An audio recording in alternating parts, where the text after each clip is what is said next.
बात होगी कराची में जारी मानसून सीजन की। बहरा अरब में हवा का वाज़ेह कम दबाव मजीद शिद्दत इख्तियार कर गया है। हवा का यह कम दबाव डिप्रेशन की सूरत में कराची से 250 किलोमीटर दूरी पर है। डिप्रेशन मजीद शिद्दत इख्तियार करके समुद्री तूफान बन सकता है। सिंध और बलूचिस्तान में तेज हवाएं चल रही हैं, जबकि कराची समेत सिंध और बलूचिस्तान के साहिली इलाकों में तूफानी बारिशों की पेशगोई की गई है।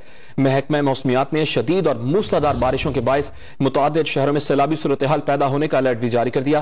कराची में 100 से 150 मिलीमीटर बारिश की पेशगोई की गई है।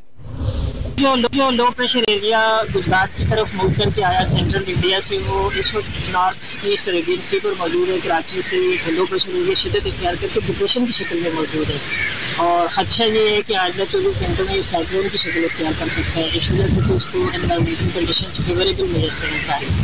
तो जैसे कि हम पिछले 2-3 दिन से जिक्र कर रहे हैं कि तेज़ बारिश मत लगती है, तेज़ आंधी चलेगी उसकी वजह से, और समंदर में लहरों की ऊंचाई भी बढ़ सकती है, तूफानी आ सकती है। और इसमें यही है कि कराची, हैदराबाद, ठट्ठा, वलीन, नवाबशाह, दादू और आगे चल के और मारा, पश्चिम गवादर, जिलानी, इन सब इलाकों में अर्बन फ्लडिंग का खदशा है। इन सब इलाकों में तेज़ आंधी का खदशा है और इन सब इलाकों में ऊंचाई का भी खतरा है, जो खासकर लो लाइंग एरियाज है कराची के भी इलाके हैं, लेकिन कुछ समुद्र की सतह के साथ मिले हुए जजीरे हैं, वो जजीरे आप भी आ सकते हैं। ताज़ा तरीन वीडियोस के लिए हमारा YouTube चैनल सब्सक्राइब करके बेल आइकन प्रेस करिए ताकि आपको मिले हर अपडेट सबसे पहले।